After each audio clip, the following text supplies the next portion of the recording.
Knuckles, and we're at Pumpkin Hill. You ready? I ain't gon' let it get to me. I'm just gon' creep down in Pumpkin Hill. I got to find my lost piece. I know that it's here. I can sense it in my feet. The great emerald's power allows me to feel. I can't see a thing, but it's around somewhere. I'm gonna hold my head, cause I have no fear. This probably seems crazy, a graveyard theory. Our ghosts try to approach me and got leery. Ask him a question and he vanished in a second. I'm walking through valleys, crying pumpkin in the alley. Didn't seem happy, but they sure tried to get me. Had to back him up with a fist metal crackle. I'm hearing someone saying, you a chicken, don't be scared. It had to be the wind, cause nobody wasn't there. I searched and I searched as I climbed up the wall. And then I started to fly, I went in deeper. Let it get to me, I'm just gon' creep down Pumpkin Hill, I got to find my lost piece. I know that it's here, I sense it in my feet. The great emerald's power allows me to feel. I can't see a thing, but it's around somewhere. I gotta hold my head, I have no fear. It probably seems crazy, a graveyard theory. A ghost try to approach me, he got leery.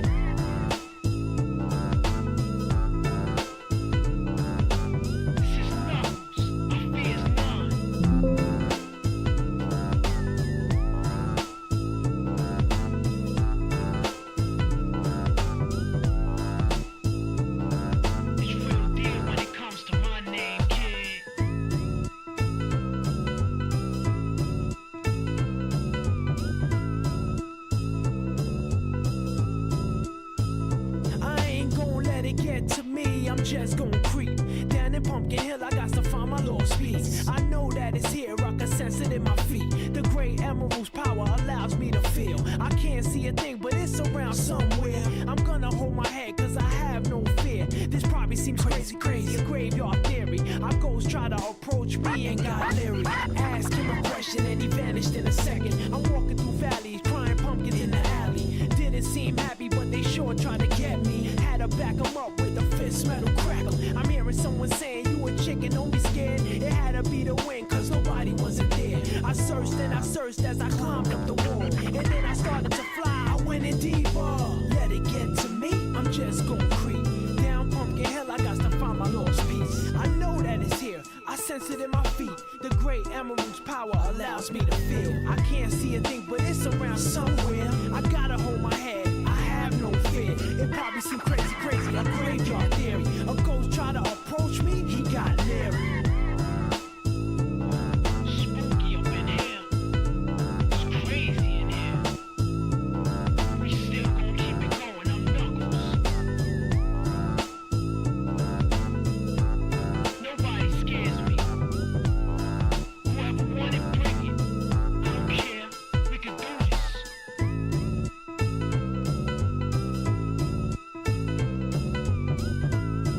Then come step up to the plate and meet your match. It ain't no thing.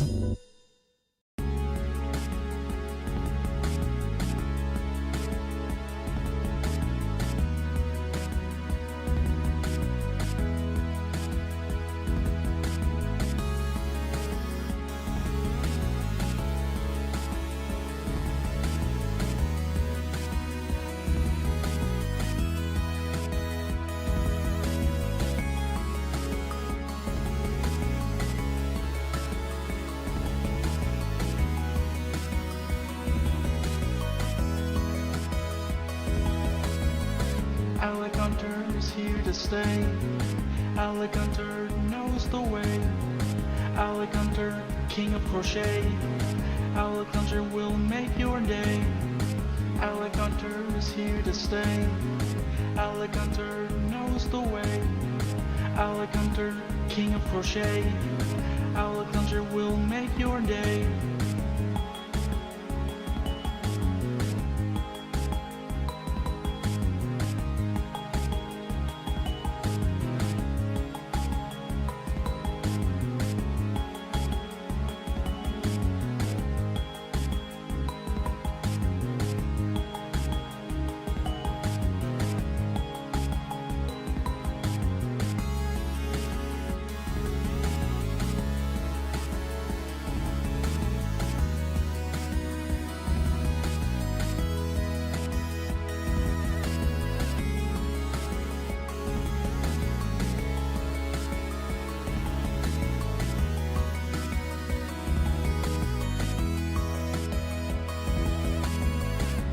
Rap about a man named Alec Hunter, tricking this girl and I straight up Alec stumped her. Holding crossbow like he's literally Alec Hunter.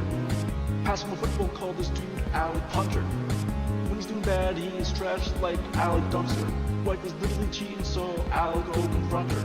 Thinking about stuff he's doing and Alec wonder. Shooting lightning from his fingers like he's Alec Thunder.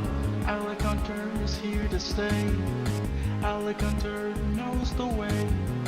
Alec Hunter, king of crochet. Alec Hunter will make your day. Alec Hunter is here to stay. Alec Hunter knows the way. Alec Hunter, king of crochet. Alec Hunter will make your day.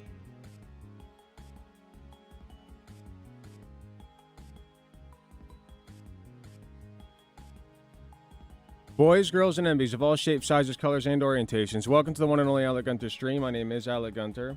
It's a pleasure to be here. It is going to be a little bit, tiny bit different today. For one thing, it's going to be very short.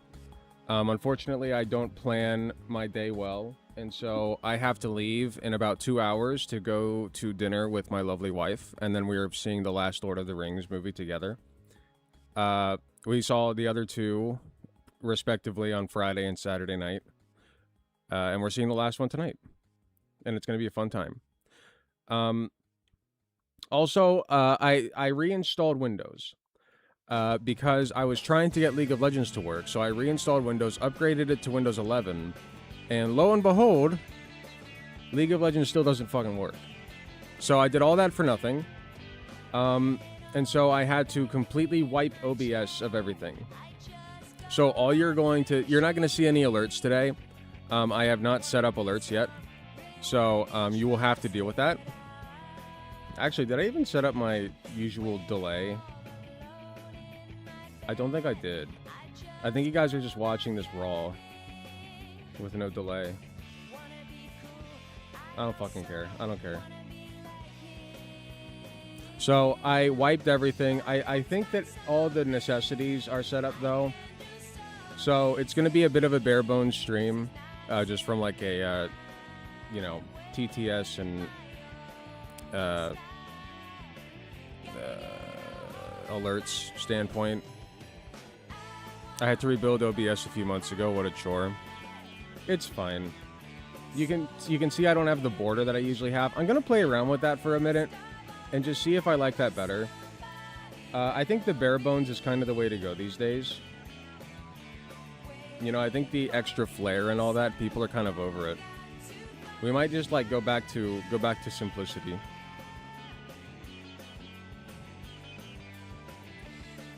The video you were seeing, I don't know if we're gonna watch that one or not. But I do have some other ones.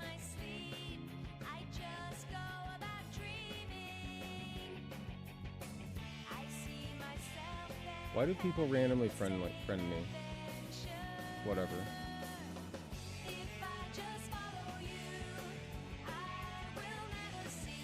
Okay. Also, I'm broke. And I mean like flat broke. Like I'm actually kind of in trouble. If I don't get my shit together. So, one of three things needs to happen. One, I need to pick up more work shifts, which is probably going to be what ends up happening. Two, you motherfuckers need to start pulling your weight and give me some money. Or three, I need to start crocheting more, and pick up more commissions, because I have been very much slacking in that regard. I actually owe an Etsy person a Kinger doll, because they bought the Kinger doll that I had already sold, and so I'm making them a new one. It's almost done. I just am such a bad procrastinator, and I just need to finish it. Made fire Asiago bagels today. Good job. But yeah, it's been a wild ride lately. I started clinicals up, so I'm doing that at the same time as work. I'm trying to do this streaming thing at the same time, so that's why I'm streaming on a Sunday. And that's why it's going to be such a short stream, because I've just been so goddamn busy. So, we're going to jump right into it. Let's not delay. Let's not dally. We have no time for it. Not today.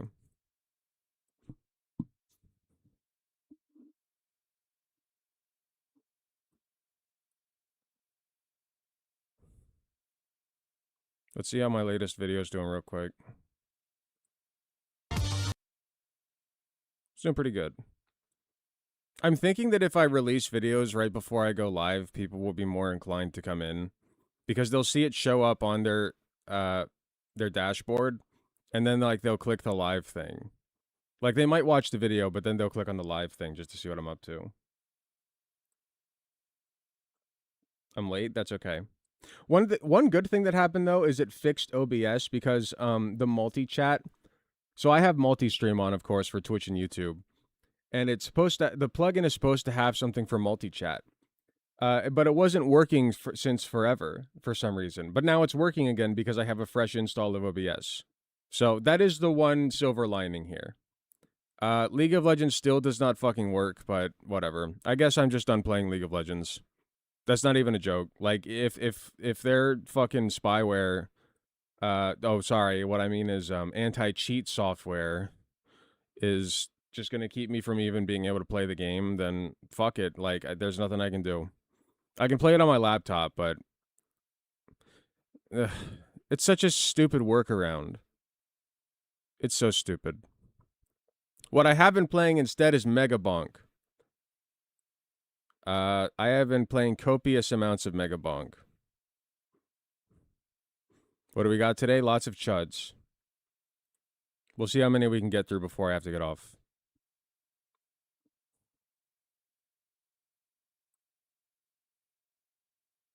So as we know, there was a recent ICE shooting. There are actually a couple, but the most popular one lately was the one in Minnesota. The girl's last name was Good. I forget her first name. Was it Renee Good or something? I forget.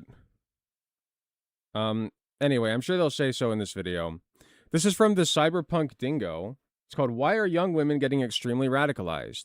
And I believe this is the woman whose life was very tragically and unnecessarily taken by an ICE officer. And so we are going to, Calcium is the raddest skeleton in Megabunk. Calcium is so fun to play. I just started recording, but before I started, I was talking about Megabunk. It's such an addicting game. And I chose the worst time in my life to download it because I am so busy and have so much shit to do. And all I can think about is playing fucking Megabunk. It's like Vampire Survivors and Risk of Rain mixed. It is so addicting. It hits every button correctly for me. But anyway, we got stuff to do. So let's go. Let's watch the Now, thing. you've probably heard about the recent Juice. ICE incident. We need juice. The woman involved, Renee Nicole Good, reportedly drove hundreds of miles to insert herself into the middle of an active immigration enforcement operation. She wasn't an immigrant. She wasn't the one being arrested. She was a mother with 3 kids who chose to be there because she believed she had a moral duty to resist what was happening. Now look, I'm not here to litigate Oh no, every what the fuck is this, brother? That's a choice. second of the shooting or play courtroom analyst. That's not the point. What's the deal? I thought that masks were face diapers. Which is it? Like, first, you know, like they will never wear a mask if they're told that they should do it so that they don't spread the plague, right?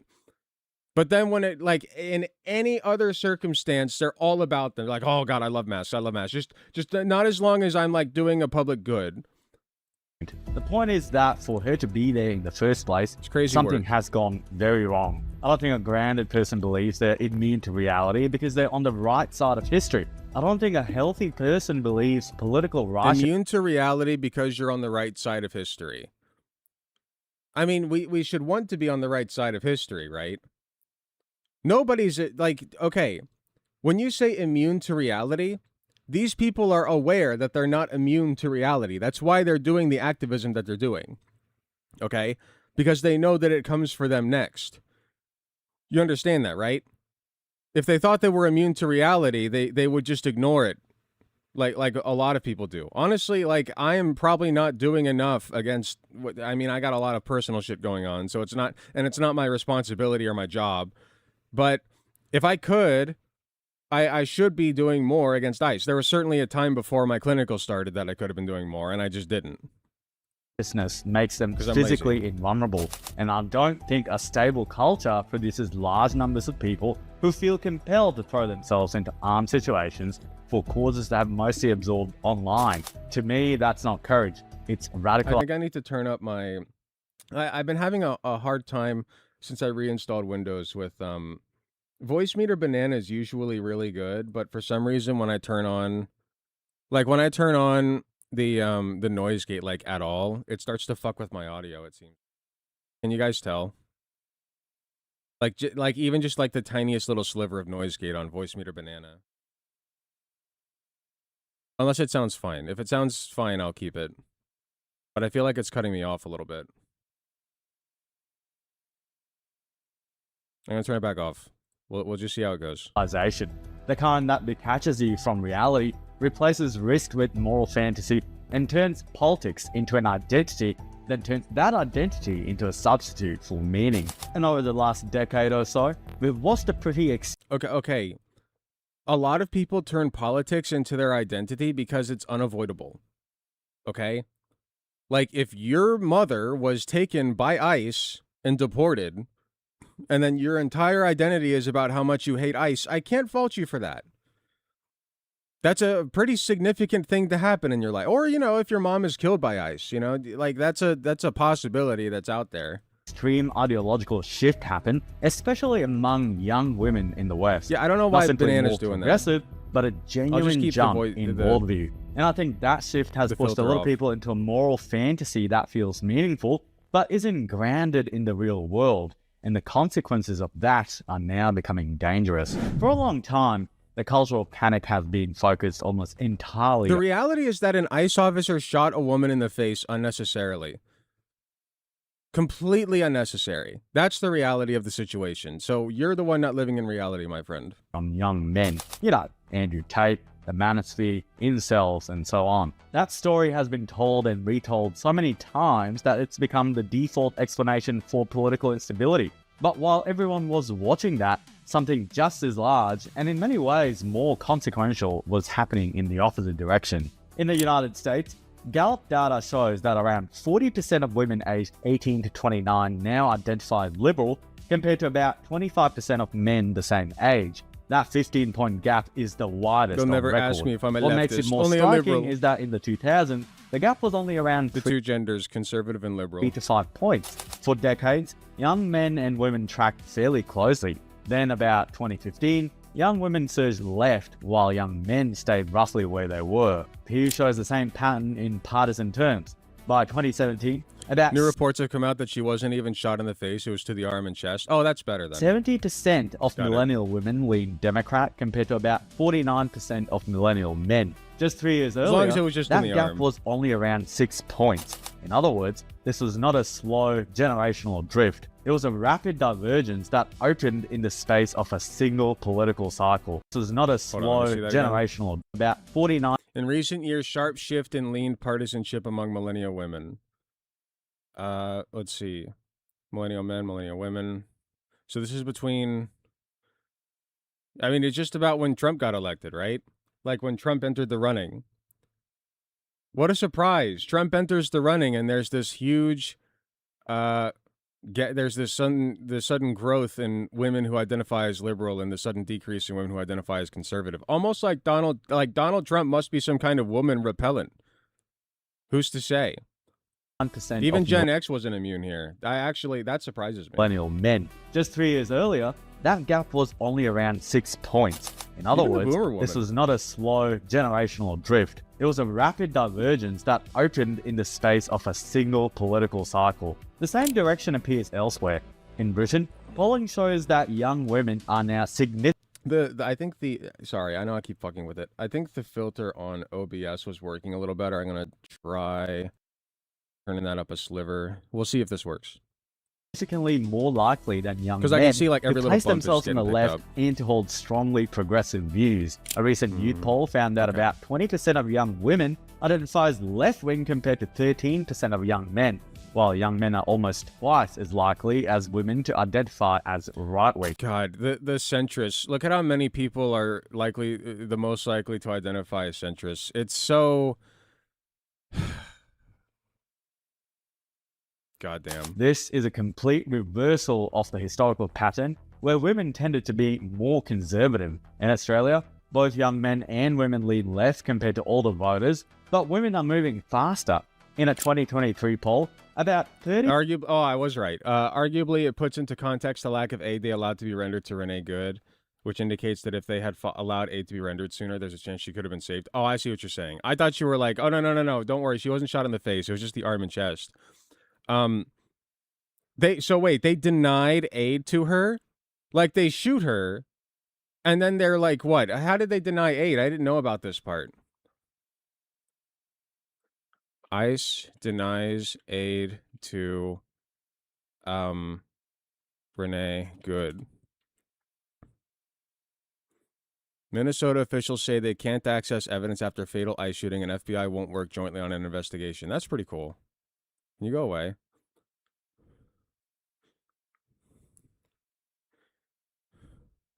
The investigation would now be led solely by the FBI, and the VCA would no longer have access to the case materials, scene evidence, or investigative interviews necessary to complete a thorough and independent investigation. That's pretty cool. Bureau of Criminal Apprehension would investigate Good's shooting death along with the FBI, but that was later changed by the U.S. Attorney's Office. The BCA has reluctantly withdrawn from the investigation. I mean, it's some of the most blatant cover-up bullshit that I've ever seen. Ever. 33% of women under 35 said they would vote Green, compared to about 20% of young men. Similar patterns appear in New Zealand and parts of Northern Europe. It's true I was there. Were you actually there, or are you making a joke about a very serious situation? If you were actually there, I'd love to know. I would love to know what you saw and whatever. But if you weren't there, then, you know,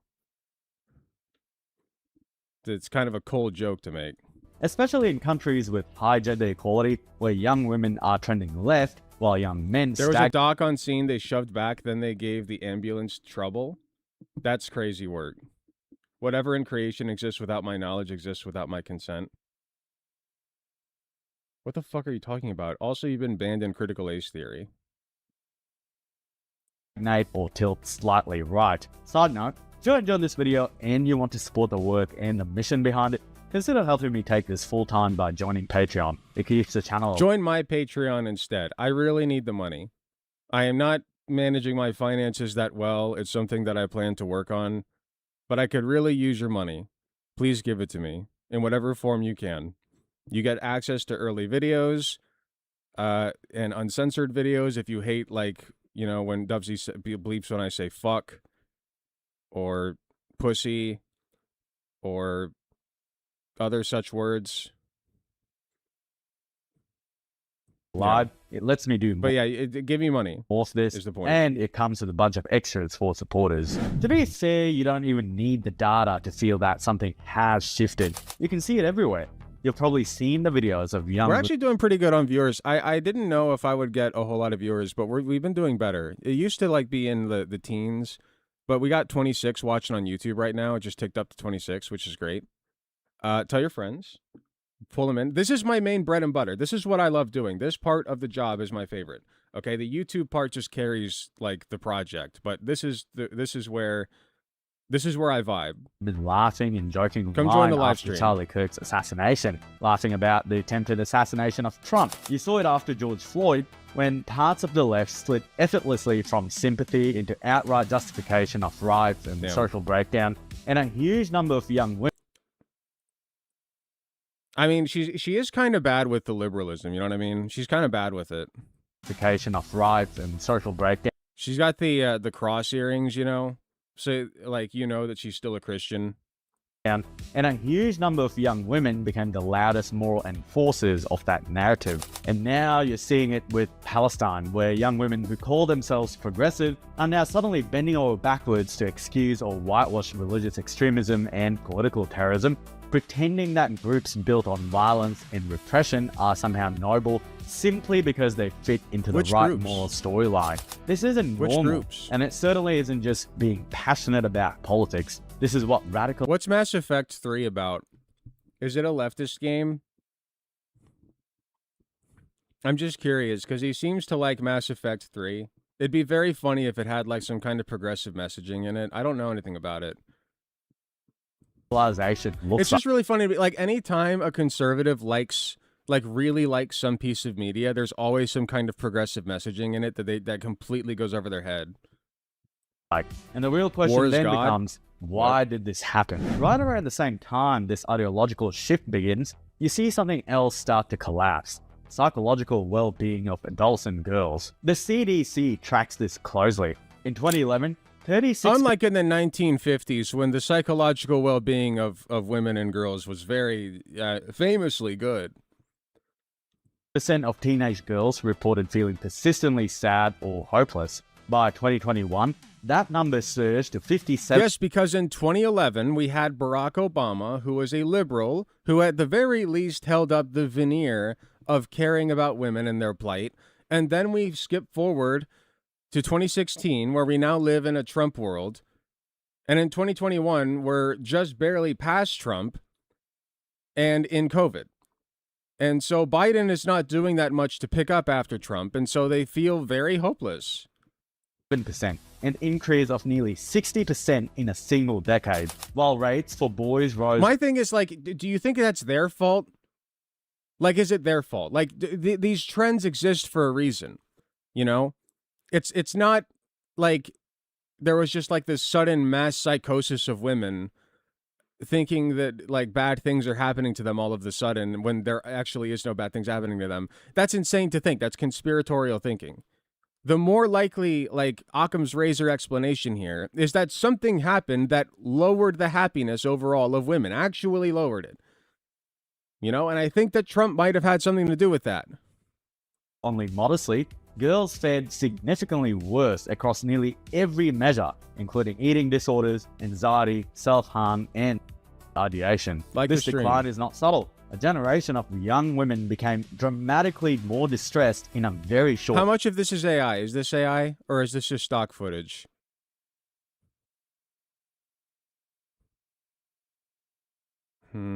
Yeah, I think this is AI, right? Because, like, this side does... I mean, unless these are, like... I don't know. I've never seen these headphones before. I get paranoid about it because, like, I can't tell anymore sometimes. The AI's gotten too good. We're there. period. Crucially, the mental health curves turned sharply downward between 2010 I'll and give him the benefit of the doubt. If I can't tell, then I'll say it's not. 2012. The exact moment smartphones and social media went from niche to universal. Instagram launched in 2010, and smartphones became standard by 2012. That timing is not a coincidence. Teenage girls are the heaviest users of visual media. I will admit that there is obviously an element of social media mixed in that makes people more unhappy. That is like its own separate issue. But that should apply like universally, right? Like men and women both have equal access to social media. So like the end result's the same. Like let's just say that 100% of women's unhappiness is because they use social media more than men. Okay, why do they use social media more than men then? Or like in a more destructive way? Alec with an I has brain rot confirmed. That's pretty true. Gravitated toward platforms built on image, identity, and social feedback. There are Here's some the video of them denying a physician access to Renee. Let's take a look. Say what happened was an unjustified killing. And then came the video. Captured by a bystander, the footage shows the aftermath of the shooting. A medical professional, off camera, identifies themselves as a physician. Give us a second, she's and bleeding out. repeatedly offers to help Renee Good, who witnesses say was shot in the face. Again Now, bro, the way I'd be pushing past these guys, no shot. and again, the medic pleads to provide aid. The response from an ICE agent is chilling. I don't care. The agent orders the doctor to back away, insisting ICE has its own medics, even as no medical help appears on the scene. A woman's I'd be like, stop me, I dare you. voice I dare you. rises in desperation, but she's told to relax. Instead, she explodes in grief and fury. Can I go check a pulse? No! Back up! Now! I'm a physician. Hey, listen, we understand. We got EMS coming. I get it. Just give us... First aid, dude. That's crazy. ICE needs to have CPR and BLS training if they are going to exist. What the fuck? You just shot that woman. She needs CPR and BLS. Basic life support. You don't just stand around and wait for the ambulance to get there. You let people with BLS training jump in and help. What the fuck is wrong with you? a second. We have... Okay, I've seen enough. That's crazy. are more likely than boys Totally to report that justified, these though. platforms make them feel anxious, lonely, and inadequate. The mechanisms are clear. A constant comparison to curated lives, public metrics of Ignorance and worth cruelty. like likes, Damn, we're up to 40. sleep Let's go. disruption, and 40 inescapable cyberbullying. Perhaps darkest of all, Can we get to triple digits today?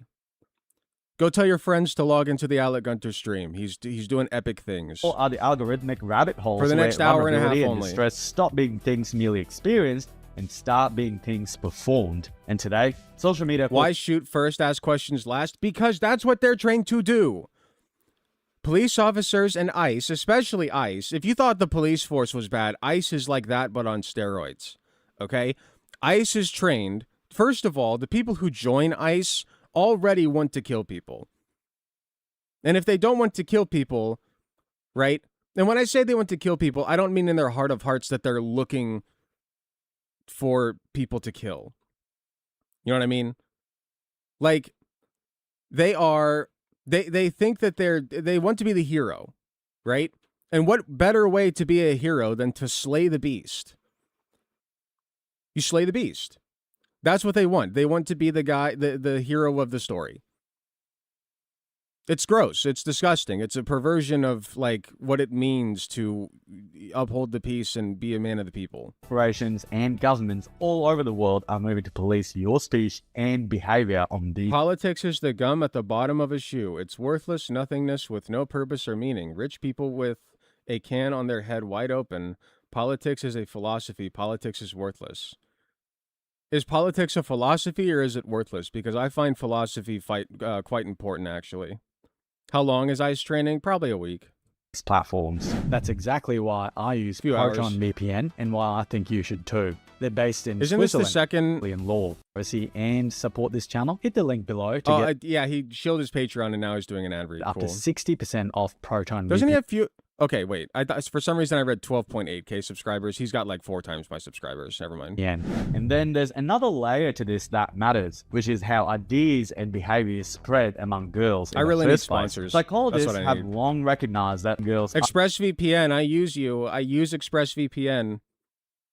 are uniquely prone to social contagion. Behaviors like self-harm and sponsored, eating but I'd like to disorders be. rarely appear in isolation. Instead, they cluster within friend groups. Recently, Let's all make hunters on World of Warcraft. Name it Hassan and tame a wolf and name it Zapdog. That's pretty cool. this pattern has extended to identities and beliefs. When one girl I get the impression that both sides are communicating through violence.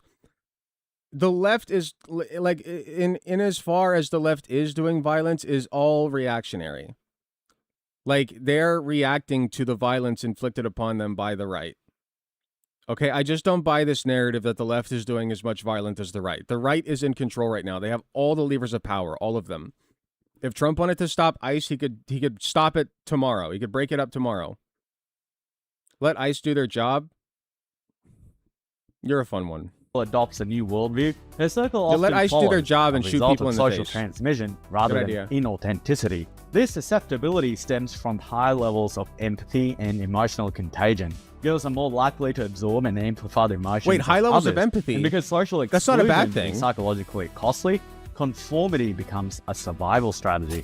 Social media supercharges this dynamic. It transforms intimate peer groups into What is my vast man's online source networks, on this? reinforcing specific emotions and moral stances. When an idea These guys just like sit down and like just like sort through this in their minds and think that that suffices. You know what I mean? Like they have their preconceived narrative, right? That like women are like Renee Good, for instance. Renee Good was shot in the face, and it was her fault because ICE is good. ICE is good. So Renee, like they wouldn't have shot Renee with no reason, right? They wouldn't have done that. Not my eyes. So like this must have been her fault somehow. And then they like watch the video. And they're like, oh, well, look, she was trying to run over him, I think, probably, maybe. She was trying to run over. So it's fine that, like, they shot her and then denied her first aid. That's fine. Fuck ICE, pretty true. enters this ecosystem, defined by high sensitivity and fear of exclusion, it doesn't simply spread, it cascades. This mechanism explains how entire groups can almost instantly adopt the same anxieties, language, and enemies. It is not coincidence, but social contagion operating at scale. And if you want to see where this Unlike process conservatism. concentrates most intensely, you Conservatism. find it among white, college-educated women. In the United States, this group has undergone one of the most dramatic political realignments in recent history. Between 2016 and 2020, white college voters swung toward Biden more than any other demographic group by roughly 8 points. White college women were already Democratic-leaning and moved Because they got a taste of Trump and they didn't like it. They didn't like it. further left, not while like white they love college Biden. men shifted sharply away from Trump and ended up roughly split. By 2020, Democrats were winning white college women comfortably, around 60%, a complete reversal from the late 20th century when educated white voters leaned Republican. Polling shows that this group is not just Democratic, but unusually ideological. Among people with a university degree, white Democrats are far more likely to identify as liberal than black or Hispanic. That's crazy. It's almost like having an education makes you more left-leaning. That's kind of Democrats wild. with the same education. It's almost like the more you learn about the world, the more leftist you become. Isn't that weird? On Gallup That's such a analysis, weird thing that about I've discovered. 68% of white Democrats with degrees identified as liberal, compared to 52% of Hispanic Democrats and 43% of black Democrats. In other words, the They most tear gassed a fucking baby. That's pretty cool. Biden with many exclamation points. With many Fs. Trump blows too, but fucking Biden. Okay, yeah, fuck Biden, but also, like, I'm sorry, Trump is worse. Trump's worse. Like, Biden is the Trojan horse that allowed Trump to get into a second term. Fuck Biden, but, like, Trump, like, he was just a Trojan horse for Trump. Consistently progressive segment of the Democratic coalition is not minorities, but highly educated white women. Education clearly matters. Universities now tilt heavily female, and academic culture in the humanities and social sciences is overwhelmingly progressive. But education alone doesn't explain it. Highly educated Black and Latina women remain more moderate than their white peers on many issues. What seems to distinguish white college women is the combination of relative privilege, moral sensitivity, and institutional positioning. They are embedded in fields like education, media, non-profits, and HR, where progressive ideology confers social and professional status. They are encouraged to see politics not just as preferences, but as moral identity. Advocacy stops being something you do and starts being who you are. And once advocacy becomes... I don't think there's a problem with that necessarily. Like, if who you are is, like, a person who advocates for good things, I think that's a fine person to be. I think being a Palestinian, like, for instance, a Palestinian activist, like, that's your identity as a Palestinian activist. Like, almost everything you do is centered around liberating Palestine. I think that's cool as shit. I think that's rad. It takes a lot of guts to do that, and a lot of passion. And I have a lot of respect for the people who do that, because I can't. I'm too selfish, and I like the comforts of my life too much. Identity.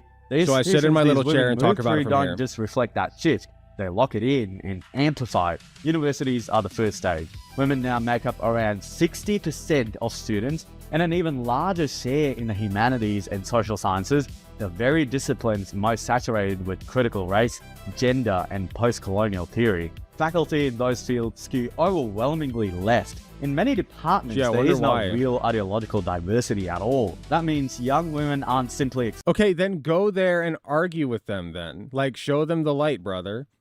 You know what I mean? Like, obviously, like, going to the college itself and, like, arguing with these professors, like, I guess you can't literally do that. But, like, you haven't convinced me that you're correct and they're not. You know, like, liberals annoy me, too. Liberals annoy the shit out of me. In fact, I think that liberals are some of the most annoying fucking people to try to have a conversation with, because you will not change their mind on fucking anything. At all. Like, most of the social policies they know pretty well, and they have good positions on. But when it comes to, like, Biden, for instance, Biden and Kamala Harris, who remembers that debate that was, like, 2 hours long that I had with that liberal, that it felt like I was, like bashing my skull against a brick wall the entire time. Like, liberals are really, really fucking annoying. Okay? But that doesn't mean they're always wrong. They are right about Trump. And they were right about Russia, by the way. Influencing the election in favor of Trump. They were right about that. Exposed to progressive ideas, they are immersed in them as the default moral framework, presented not as one interpretation. I think you guys should fix your own country before fixing other countries. Well, you know, I'm doing my part as best I can. But as the correct one. Then those ideas don't stay on campus. They travel outward into NGOs, HR departments, media, education, and corporate culture, the very sectors young idealistic women disproportionately enter. Over the last decade, those spaces... He's just angry about rainbow capitalism. It's just rainbow capitalism and slay girl CEOs. I get it. Slay girl CEOs. Rainbow capitalism, got it. Built entire progressive capitalism around these frameworks. DEI offices multiplied. Training sessions became mandatory. Language that once... This, though, actually is... like a good strategy to use for the conservatives, is gesturing at like the corporate the corporate world, and the way that they use progressive language, they co-opt it in order to push, in order to help their bottom line, right? Make the line go up. They absolutely do that. And gesturing at that is a move that conservatives, it's a card that they love to play, because they know, like, that's the best way to do faux populism, right? Is to pretend like you're not the guy who's in favor of, like, all this corporate bullshit. When at the end of the day, you guys are the ones defending capitalism. I'm just saying. Yes, Slay Queen CEOs. Lived in academic journals, became embedded in workplace policy and professional etiquette. The result is a closed loop. A young woman absorbs a moral worldview at university, carries it into her job, enforces it through institutional authority, and then sees it reflected back at her as legitimacy. Dissent doesn't disappear, but it becomes socially expensive. Agreement becomes rewarded. Once belief hardens into norm, something else starts to shift as well. For most of modern history, endorsing political violence was taboo. Even people with extreme views understood that openly justifying harm was a red line. You can't do that. People who were like, all they were doing was quoting Charlie Kirk and they got fired. Like, people sat down and called around and to these people's workplaces. Like, they found where they worked and got them fired for like making jokes about Charlie Kirk after he died. That's so fucking, like, what are you accomplishing with that? Okay? Like, I don't endorse anything that they were saying. And I guess at the end of the day, it's their jobs, like, you know, it's their jurisdiction whether or not they want to keep those people on, if that's, like, good for their brand or their image or whatever. But at the same time, like, you can't sit here and pretend this is just something that happens to conservatives. Liberals also got fired and leftists got fired when they made fun of Charlie Kirk after he died. Okay? That line has really started just shouldn't to do move. it. A 2025 national survey found that roughly 1 in 3 young adults now agree that political violence is at least sometimes necessary. Among those who identify as very liberal, the number was higher. Nearly half of Gen Z liberals Support for political violence. What do you mean? If you are protesting something unjust, it is reasonable to damage property. Violence, okay, so this is, when was this taken? To 2025. 35% very liberal. To damage property. Like damage it how? Like, if property gets damaged at a protest, then it happens, you know, the shit happens. There's shit stirs there. And a lot of the time that property damage comes from the police themselves. So like, what are they there for is my question. What are they there for? What are they doing? Okay? Like, is this a matter of, like, throwing orange paint onto, like, well-protected windows of, like, old artworks in order to get across the point that climate change is going to take us in the next 50 years or whatever? If that's the case, like, I just don't care that much about property damage. I don't care that much. agree really that don't. violence A can be woman was shot justified dead. to create social change. That's not a fringe figure. That's a mass attitude. Hold on.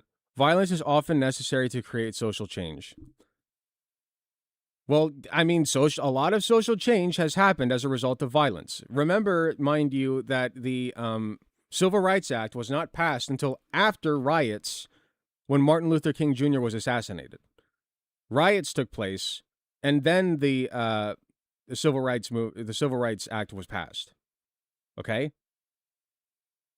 So, you know, violence is just kind of I don't want to say a constant, but it's very common when social change is occurring. And so, if you're a person who has lived in, like, really bad circumstances your entire life and had violence inflicted upon you just as a regular norm, you're going to learn, okay, the way that I get what I want is to inflict violence upon the system or upon others, you know? I mean, it makes sense. I'm not saying I endorse that message, but it makes sense where that comes from, because right now society's inflicting violence upon those people.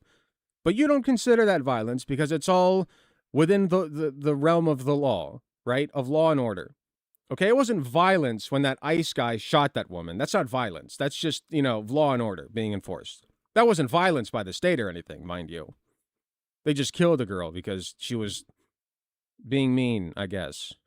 That's not a fringe figure. But that's not violence. a mass attitude shift. What's more Like, remember striking what is this that video is young fucking progressive about, women by the are way. now part of that shift. In the same data, liberal Gen Z women were about as likely to endorse political violence as moderate men, and more likely than older men across generations. The traditional gap where men were far Same more thing here. accepting of violence is narrowing, not because women are becoming more violent, but because approval of violent tactics is becoming morally normalized. You might have Violent seen me heavily tactics like what? criticize Hannah Ferguson, one of Australia's most popular news outlets for young women, when she justified Charlie Kirk's assassination. Curiously, young women on Justified? her Hold on, page who was it? when she Hannah Ferguson, one of Australia's Okay, Hannah Ferguson. Let's take a look. Hannah Ferguson, Charlie Kirk. Let's take a look.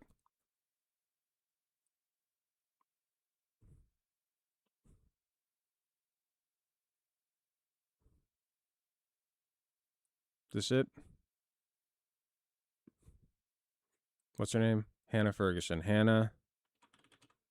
Okay, two Australian news influencers, Hannah Ferguson and Abby Chatfield, have been described as deranged by a Sky News Australia host for their comments criticizing Kirk and for daring to bring up some of the comments Kirk has made in the past. This host describes Ferguson and Chatfield as disgusting and awful. He also calls them nobodies, but dedicated a 20-minute segment to condemning them, bringing in a couple of male panelists to support the effort. Okay, but like, where does it say what they said? Let's just see the AFR. What did they say? Is violence sometimes necessary? Yes. Framing the narrative of Kirk's death in this way is grotesque. What is this? Charlie Kirk's Australian outpost, part owned by senior Liberal. Hannah. No. Well, can I not read it? Oh, that's pretty cool. The full quote. Okay. In what context was this said?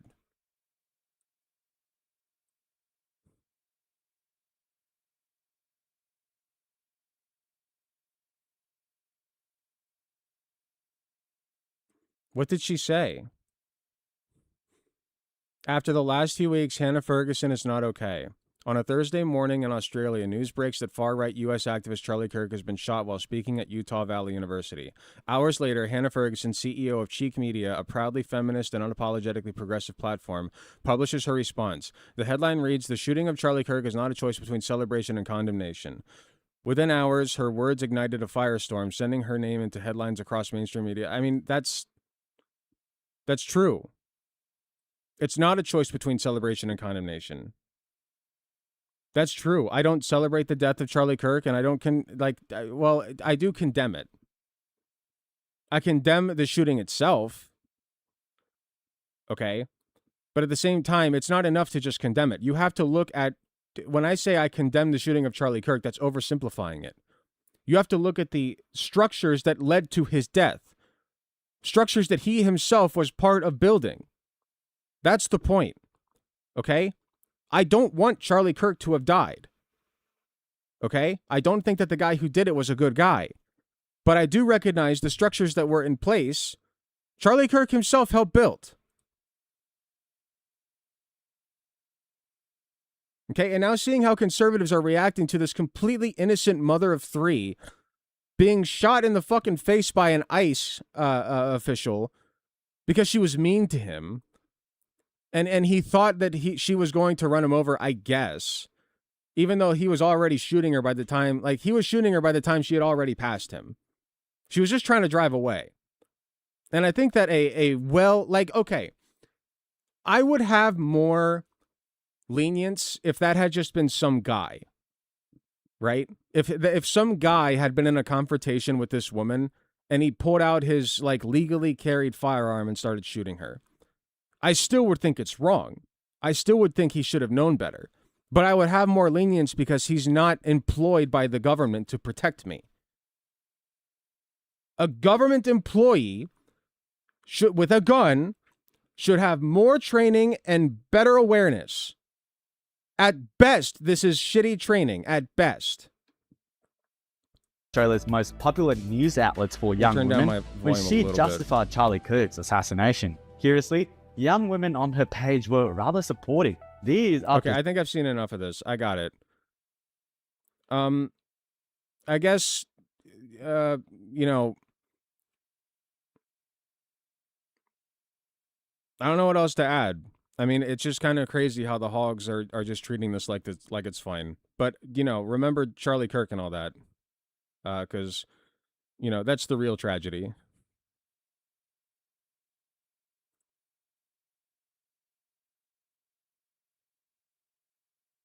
She was not even mean to him. She was just chilling and her wife was talking to him. She wasn't even mean. She was being polite. Here's Hannah's article they're raging about.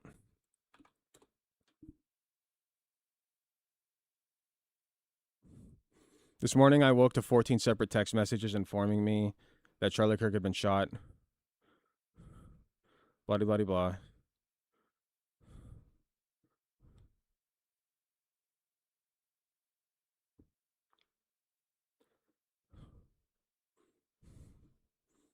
He compared wanting to abolish abortion to the abolition of slavery, calling it a genocide of the unborn. That's true. He did say that. So she's like sitting here quoting. The quotes you'll hear most today from Kirk, though, are those related to his views on gun laws. In a 2023 interview now widely circulating, Kirk said of deaths caused by gun violence, "It's worth to have a cost of, unfortunately, some gun deaths every single year so that we can have the Second Amendment to protect our other God-given rights. Our other God-given right. You can't ignore the irony." That's true. Must we condemn every act of political violence? Should violent views be met with violence? What is the most moral approach, and should we take the high road? How much empathy can you give someone who rejects the fundamental human notion? What chain of events does an assassination set off? What does our global response to Kirk's death say about us? While these important questions are asked, the right is mobilizing to make a martyr of Kirk. That's all true. That's all true and well-reasoned.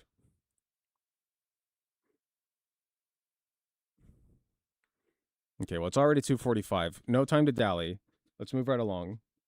He got set off because Good's wife. No one dares talk to a man like she did. I can guarantee he was begging her to move her car at all, so he had an excuse.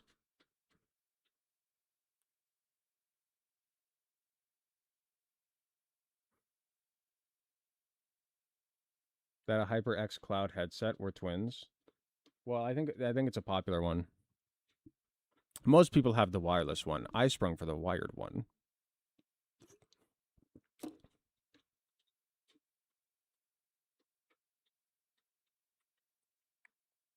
All right, we all remember this delightful man. History debunked.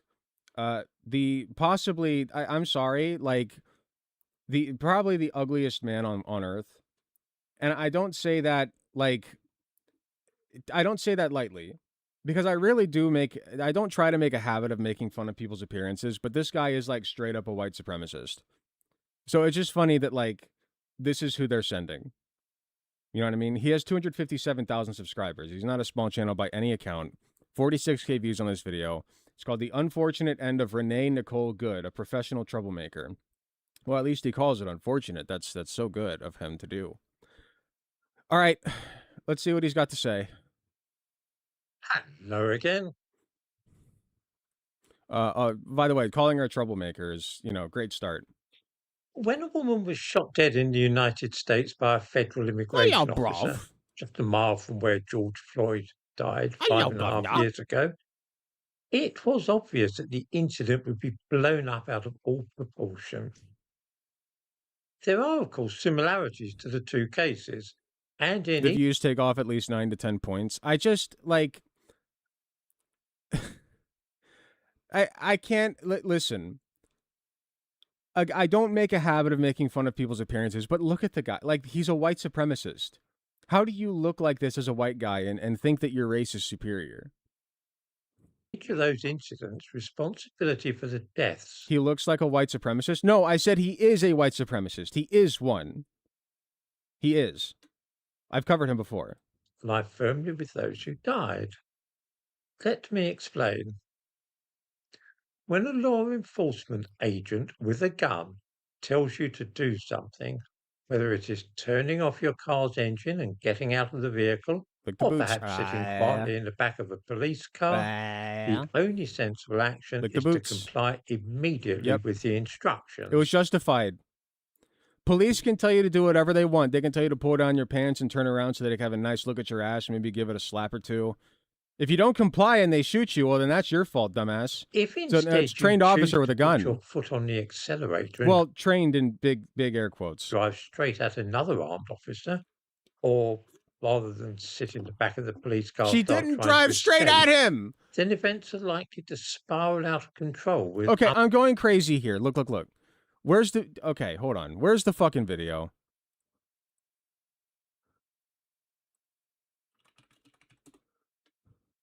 Where is it? To start found when they arrived. Jam. Pinning down this officers arrived 5 the chest, 1 Minnesota. Okay. Revealing the extent of Renee. Now look, she's backing up. Good's injuries. Okay, you can't see it that well from this angle. Hold on.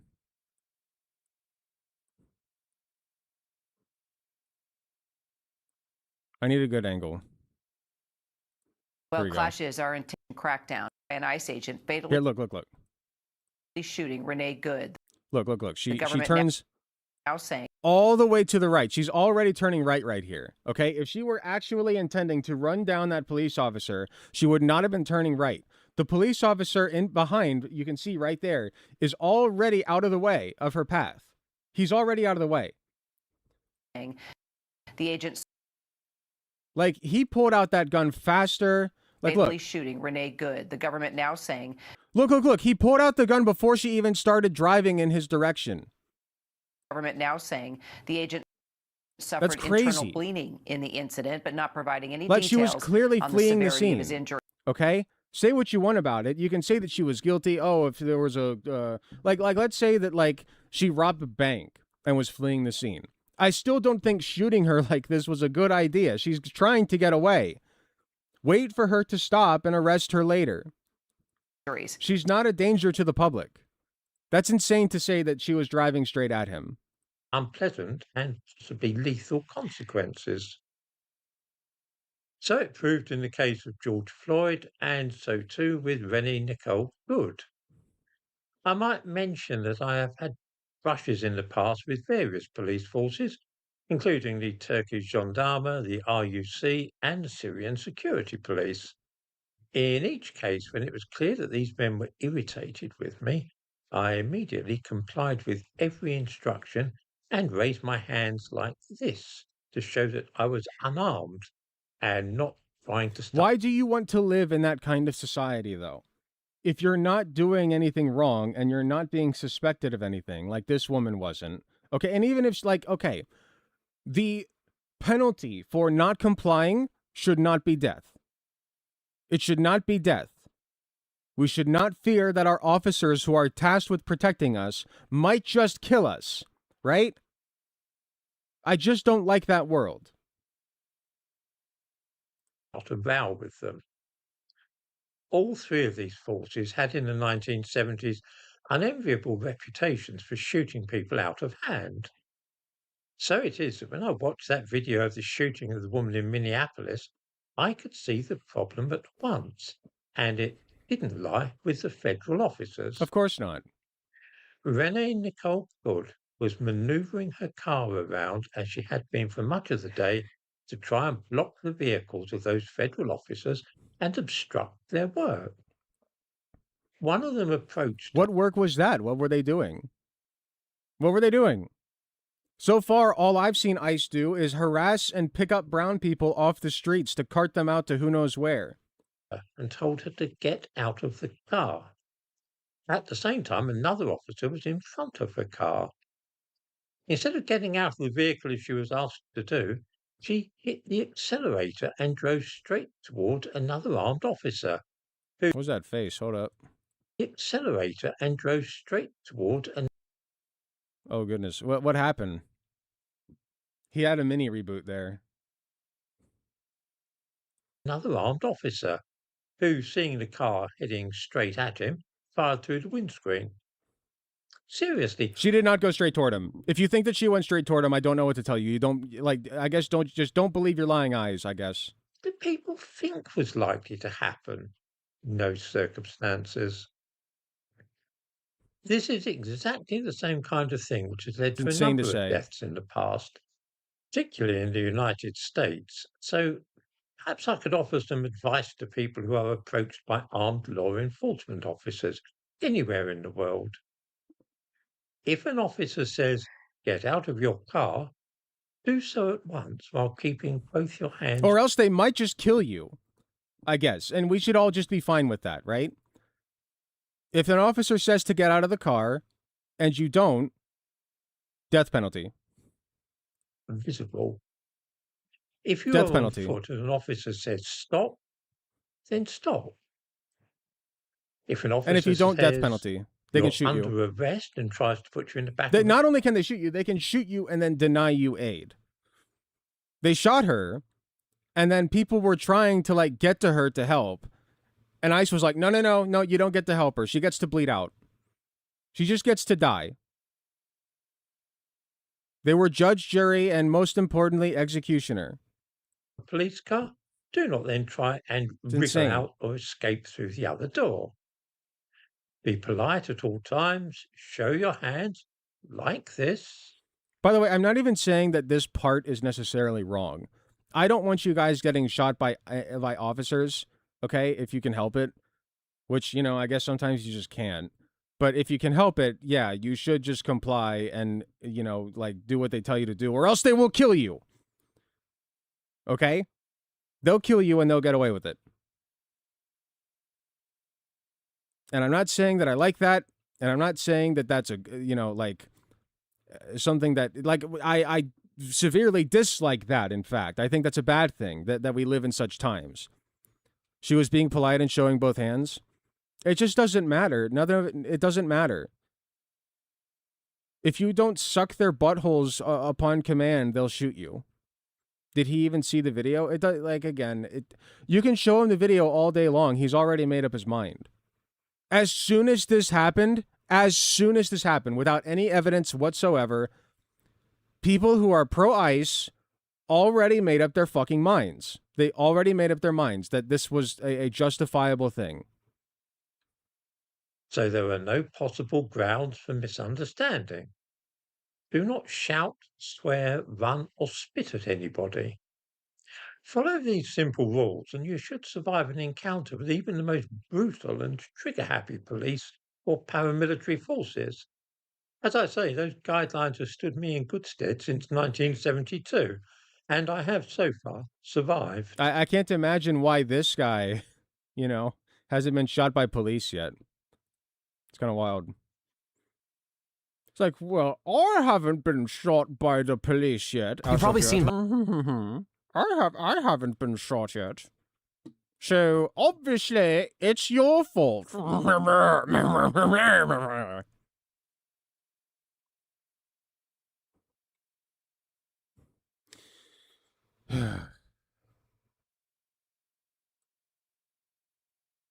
If an officer tells you to suck his boot heel, you suck his boot heel. Can you skip ahead to the part where the old codger starts giving us useless advice? Already did. He's done.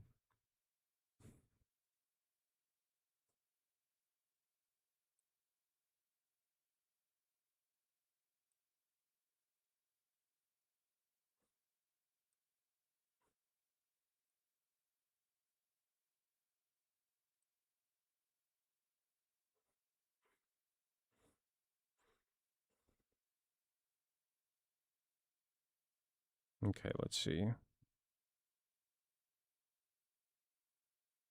Ice wasn't all I wanted to do today. Here, let me see if we got any good suggestions. Excuse me, suggestions.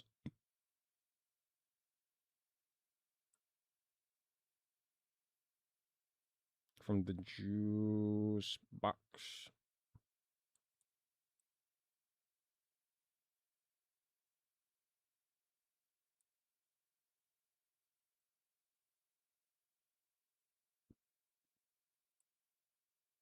That one was from the juice box. I should have said that.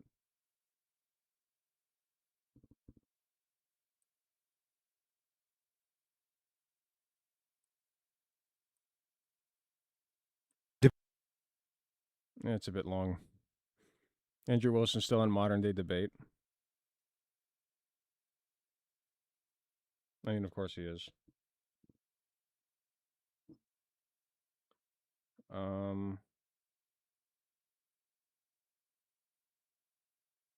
What else we got?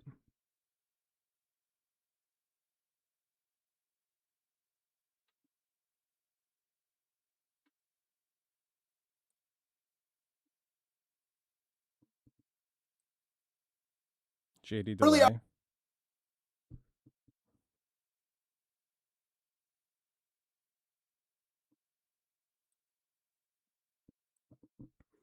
Maybe. Oh, I had one. Hold on. I remember. Here, you guys will like this one. And Ben, you.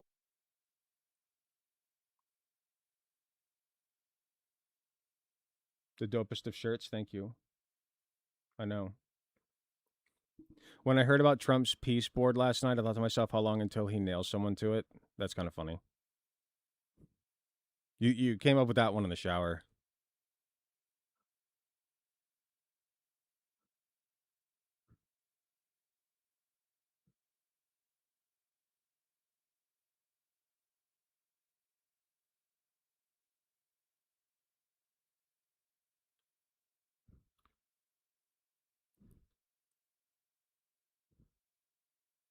It's weird how Twitch isn't telling me you're live. That is weird.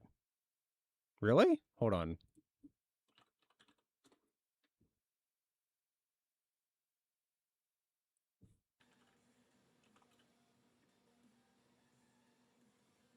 Okay, well, it says I'm live when I search my name.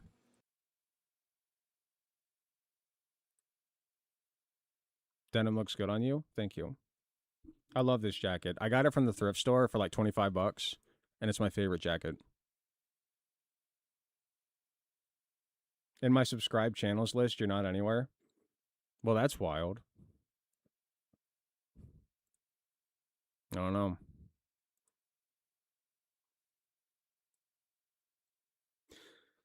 So Ben Shapiro and Gavin Newsom recently spoke. I'm not about to watch the entire thing, but I did want to watch these four strapping young gentlemen discuss what happened. Ben Shapiro being one of them, Michael Knowles, Matt Walsh, and this guy. What's his name? I don't remember this guy. The dad of the group, I guess. So let's just see what they let's see what their takeaway from it was. And Ben, you were just over with Mr. Slimy himself. I was with Gavin Newsom at the governor's mansion in California, which, by the way, is very tiny. It is the tiniest governor's mansion. It is a very, very small building. You guys will never believe how small his mansion was. In Sacramento, you have to brush thousands of homeless people out of your way just to get to it. But you know, it was definitely an interesting experience. Right? That I believe. Gavin Newsom is very bad on the homeless policy. A little bit of time off camera with Gavin Newsom. I'd met him briefly before. And like most politicians, he's very good in person. Just found this channel. We aren't MAGA here. No, I would say not. I will say that just as a class of people, politicians in person, way better than... You're just... By the way, I do have a website. We might... It looks like we have a lot of new people here. If you type !site, you should be able to get to the main site, and then you can see your chat here on the screen on the right side. Politicians on camera, just generally speaking. And we all know a bunch of politicians, and I think that this is the general rule about literally all of them. So off camera, he's very friendly. He's very garrulous. He will kind of get a little more honest with you than he might in terms of his positions on camera. And then I was out there because he had invited me to come on his podcast. That's a podcast where he has, I guess, once every couple weeks, I believe. Usually it's somebody of the left. Occasionally he'll have somebody of the right. Famously, he had Charlie. Shapiro looks more evil than Darth Vader. It's weird because, like, if you cover from, like, the top of his head down, it looks fine. But if you cover, if you cover from the bottom of his face up, he looks fine. But the beard with the hair does not look good. Like, the top and bottom of his face look disconnected. You know what I mean? The beard's getting better on its own. Like, his mustache looks fine. It just doesn't work with his hair. Charlie Kirk on the show. This is back during He's only last 23? summer. And it was about a 2-hour show. It was a little bit under 2 hours. We covered a lot. Only 23. Shut the fuck up. I'm 30. Shut up. A lot of ground. He is good on his feet. Right? He's squirrely enough that he knows his talking points well enough that if you hit him on California policy, he's able to sort of shift responsibility. His big moves, he likes to shift responsibility onto local officials for failures and then take credit for any state successes. Or he likes to make sort of grandiose claims about the robustness of California. And if you point out it is not as robust as he has said that it would be, then he'll start talking about Louisiana. So you see that sort of stuff happen a lot. So, for example, I was dinging him on California's income tax policy because it's driving business out of the state. And his immediate response was, well, yeah, but we're fairer than, say, Louisiana. And here's how that kind of went. I think we have the clip. Lowering the income tax rates in the state. California has tax. I mean, there's 16 states right now. Let's talk about those 16 states. Well, why don't we talk about California? That's I'm going to. They tax their low wage earners more than California taxes its high wage earners. Let's talk about those lowering those tax rates in those 16 states. Okay, so again, notice what he tends to do is he will misdirect away from the actual topic, and even when it comes to the topic of taxes, he'll misdirect. Because the point I'm making is not a fairness point. It is an efficacy point, meaning you're driving every taxpayer out of your state, which is what's happened in California. He'll shift it over to Louisiana, and then he will have his online minions talk about how he owned everybody by showing that you pay a lot of tax in Louisiana as a poor person based on excise taxes and such. So that's kind of one of his squirrely strategies. There's certain places where he is less squirrely, is he holding and a that's sword? kind of what's What the fuck? Where'd you get that, my boy? interesting. I will say the thing that I found interesting is his overt attempt to moderate his sort of online persona. When did he start holding that? There are a couple of points where he did this. One of them most obviously was on ICE. So his crazy social media account, his press office account, which has been dedicated to trolling President Trump for a while, had tweeted out that that they'd engaged in ICE, had engaged in state-sponsored terrorism. He looks like a discount Hassan. I disagree. I just think he looks mismatched. It looks like Ben Shapiro's head on somebody else's like chin. And I asked him straight up about it and really pushed him on it. Like, let's put it this way, right? Go away. What is happening? I don't. Okay, got it. Thanks. Look. So when you like, right? Let's just do this. Okay, so from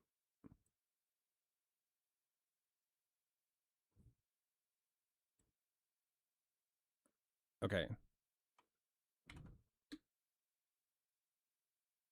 And then okay, so what the fuck? There we go. Okay, so like from here down, let's start with this. From here up, obviously Ben Shapiro.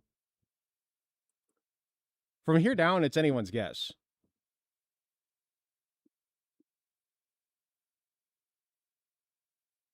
That's why, like you could stick almost any like I guess you could stick Hassan's here. Let's try that real quick.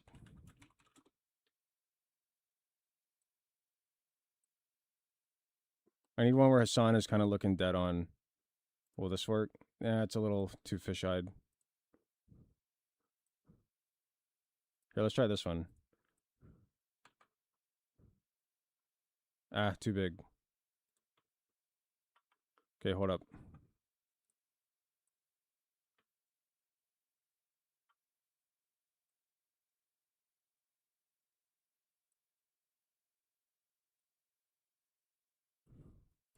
Oh no.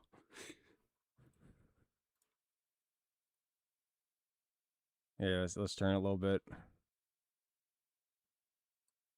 Come on, cooperate. There we go. Put it like, oh no. What have I done?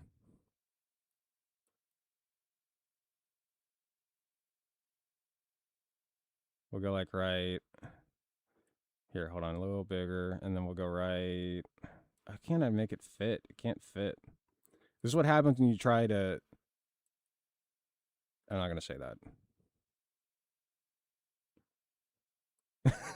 It looks so bad.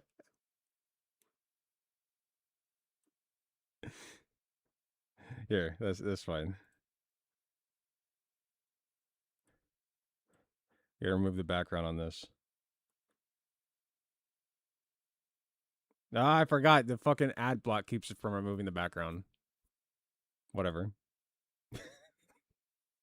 Okay, it's enough fun. And I asked him straight up about it and really pushed him on it. One was a narrative that was immediately pushed by the Trump administration and Secretary of Homeland Security Kristi Noem that she was a domestic terrorist who was attempting to run over officers with her car and was legitimately trying, not just this officer, but multiple officers. That was the original statement. I said at the time, I thought that was not just terrorist who was attempting to run over officers with her car and was legitimately trying, not just this officer, but multiple officers. That was the original statement. I said at the time, I thought that was untrue. And then your press I will give Ben Shapiro this. I do think that he's smart enough. How do I want to say this? I don't think he's dumb enough to look at that footage and be like, oh yeah, she was clearly trying to run him over. Right? Or did he already do that? I said at the time, I thought that to run over officers. One was a narrative that was immediately pushed by the Trump administration and Secretary of Homeland Security Kristi Noem that she was a domestic terrorist who was attempting to run over officers with her car and was legitimately trying, not just this officer, but multiple officers. That was the original statement. I said at the time, I thought that was untrue. And then your press office tweeted out that it was state-sponsored terrorism, which, I mean, Governor, I do have to ask you about that. Yeah. That sort of thing. Wait, is he talking about? He is talking about Renee Good, right?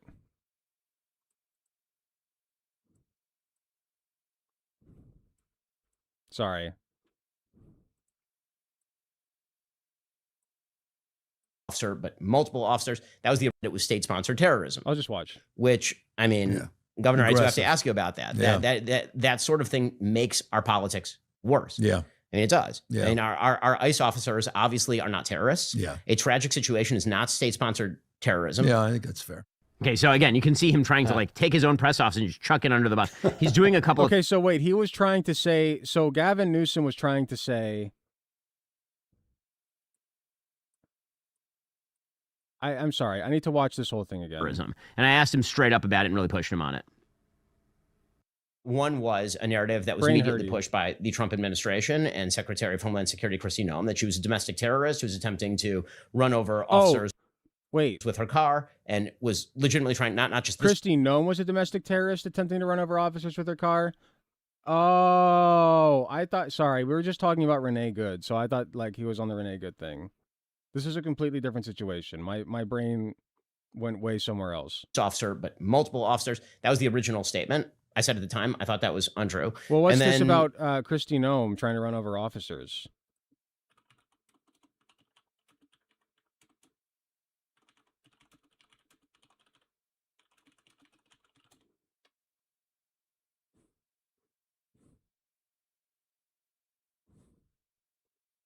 Is that what he said? Sorry, why am I lost on this?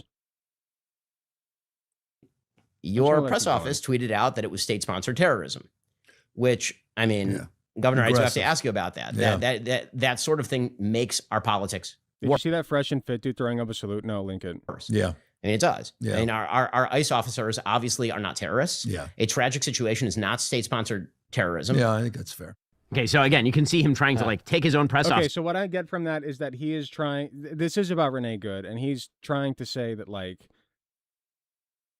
ICE is not domestic terrorism. Like they're not doing terrorism, which terrorism is a loaded term anyway. They shot a woman in the face who did nothing wrong, and I think that's bad. And just chuck it under the bus. He's doing a couple of things. One is he will kind of rhetorically appeal to the radicals in his base, and then when he's called on it, then he will back really quickly away from it because he still wants to win moderates for 2028. By the way, our sponsor Kalshi in the prediction markets shows that he is right now the leader in the clubhouse among Democrats for the 2028 nomination. All right, hold on. Before, I want to hear, because you saw him actually personally, I want to hear what you think about him for 2028. But before you sully the opinions of the, you sway our... Straight up, if it's Gavin Newsom, I might just not vote.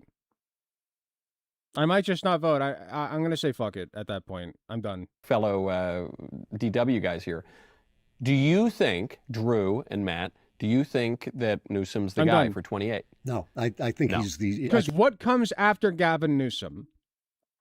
Think about it. What comes after a Gavin Newsom presidency? What came after a Biden presidency? Even if Gavin Newsom somehow pulls the wind out of his ass, what comes after that? No thanks. He's the Jeb Bush of the Democrats. I think, one of the continual arguments we've had on this show and when it was backstage is, Ben and Jeremy would always say that if Michelle Obama runs, she'd win against anybody. And I don't think it's underestimating the American public. I think it's misunderstanding the American public. They actually are. The American public actually is keyed into issues more than the media wants them to be. The media wants them to look at people, what they look like and how they behave and whether they do this or that and what words they use. But the people actually do care about topics and issues, especially when they affect them. I think Newsom is a haircut, a sleazy haircut, and I think that doesn't play. I think the fact that anybody who runs against them is going to bring up the fact that they have spent $40 billion almost on fixing the homeless issue, and their homelessness has gone up 30%. Where's the money for the bullet train. Where the hell did those billions of dollars go? Money disappears in California because, like any one party state, it's full of graft. It's just a completely corrupt Drew, state. Wouldn't you also say that Bill Clinton and Joe Biden were greasy haircuts? I mean, sleazy haircuts? Bill Clinton was one of the great, and Barack Obama. This is the other thing about Democrats, by the way. We've had 3 Democrat presidents over the last, several decades. Obama and Clinton were 2 of the greatest politicians of my lifetime. They were fantastic wholesale politicians, and Joe Biden won under very suspicious circumstances. Let's face it. I mean, very weird. How are they suspicious? He won the fucking electoral college. What do you mean suspicious circumstances? Everything. Okay, if Joe Biden won under suspicious circumstances once, why could he not? Let's just take him for a minute. Why did he feel that he could not win under suspicious circumstances again? Like, oh, it's too much cheating. It's too much cheating past a certain point. What are you talking about? If they cheated once, they're going to do it again. Circumstances. So I don't know. The drift in this country is to the right. The drift in the West is to the right. And in Europe, they're basically stamping it down, but we don't have the capability of stamping it down. And I think Gavin Newsom is toast the minute his record comes up. And the social stuff, the way he handled COVID, the way he had everybody, he shut down John MacArthur's church or tried to, and harassed them while he was dining out at a... Okay, I think I needed to... Okay, so I turned on the noise gate filter just now for this window, because I had it on for this window. Let me make sure they're the same. Okay, so the filter's back on. If the audio sounds weird, let me know. French restaurant with his friends without a mask. I mean, the guy is he's too easy a target to really make it once the national attention is on him. And I just don't think he's... Look, I understand he's ahead in the polls. Anything can happen. It's way too far away to actually predict it. I'm not making a prediction, but he's just not the guy I'm looking at. It's AOC who keeps me up at night. Is the question whether he's going to win the presidency in 2028 or whether he's the Democrats' guy in 2028? Even start with just the nomination. Yeah, because, well, among Democrats, I guess I could put this sword on. Gavin Newsom, among Democrats, has something that no other Democrat has that I'm aware of on the entire national stage, which is that he can actually talk to people. Like, he could sit down and talk to Ben. He can go on any podcast and have a conversation. And yeah, he's lying the entire time, but he's willing to do that. I mean, can you name any other Democrat at any level who could even potentially run for the presidency in 2028 who could go on, say, Joe Rogan and have a conversation for 2.5 hours? Gavin Newsom could easily do that. And again, although what he's saying is almost always false, everything he believes is wrong, and he's lying almost always, he's at least able to go do that in that environment. And he's the only not only the only Democrat in the field right now who could do that, he's the only Democrat in the last 20 years who has that kind of ability. I think that's true to an extent, but I think a lot of younger up-and-comers are up-and-coming.